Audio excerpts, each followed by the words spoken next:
ঈদের বাকি আর মাত্র কয়েকটা দিন, এরই মধ্যে কিন্তু জমে উঠতে শুরু করেছে পশুর হাটগুলো। তবে এবার পশুর দাম কিছুটা বেশি বলছেন ক্রেতারা। এই বিষয়গুলো নিয়ে কথা বলতে আমাদের সঙ্গে চট্টগ্রাম থেকে যুক্ত হচ্ছেন আমাদের সহকর্মী হোসেন জিয়াদ। জিয়াদ, এবার পশুর দাম কেমন দেখছেন এবং পশুর হাটগুলোতে সার্বিক ব্যবস্থাপনা কেমন দেখছেন, কি বলছেন ক্রেতা বিক্রেতা, বিস্তারিত জানাবেন। মিতু, মূলত উৎসবমুখর পরিবেশ চট্টগ্রামের যে স্থায়ী অস্থায়ী 10টি পশুর হাট আছে সবগুলোতে।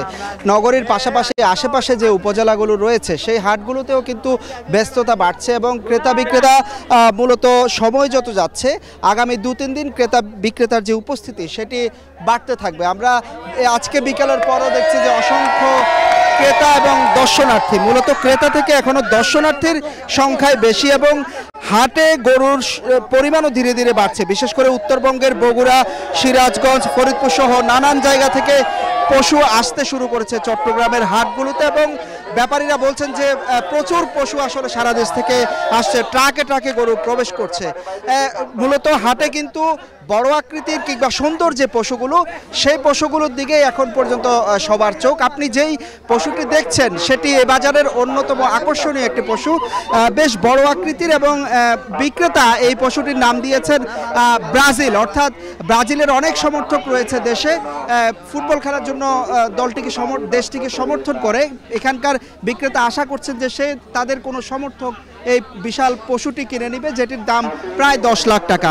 পাশে বেশ বড় আকৃতির কিছু গরু তিনি এনেছেন, বলছিলেন যে এগুলো অর্গ্যানিকভাবে তিনি লালন পালন করেছেন, অর্থাৎ প্রাকৃতিকভাবে লালন পালন করে পশু বাজারে আনছেন যাতে ক্রেতাদের দৃষ্টি আকর্ষণ করা সম্ভব হয়। পাশাপাশি একটু বলি যে চট্টগ্রামে এবার কিন্তু পশুর দাম গেলোবারের চাইতে 15-20% বেশি।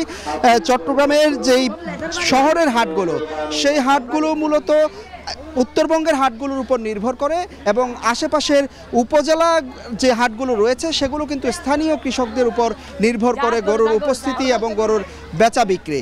মূলত এখনো পর্যন্ত হাটে পশু আসছে এবং ক্রেতা বিক্রেতারাও আসছেন, দরদামই বেশি করছেন কেনার চাইতে। হাট থেকে হাটে ঘুরে তারা আসলে এখন দাম বোঝার চেষ্টা করছেন। ধারণা করা হচ্ছে যে আগামী 2-1 দিন পর তারা হয়তো কিনে নিয়ে যাবেন, যেহেতু শহরে পশু রাখার জায়গা খুব একটা বেশি থাকে না সে কারণেই। মিতু, এবার চট্টগ্রামে প্রায় 8,85,000 গরুর চাহিদা আছে। প্রাণী সম্পদ বলছে যে প্রায় 6,500 কোটি টাকার পশু এবার চট্টগ্রামে বেচা কেনা হবে। ধন্যবাদ জিয়াদ। পশুর হাট থেকে বিস্তারিত জানাতে আমাদের সঙ্গে যুক্ত হয়েছিলেন হোসেন জিয়াদ।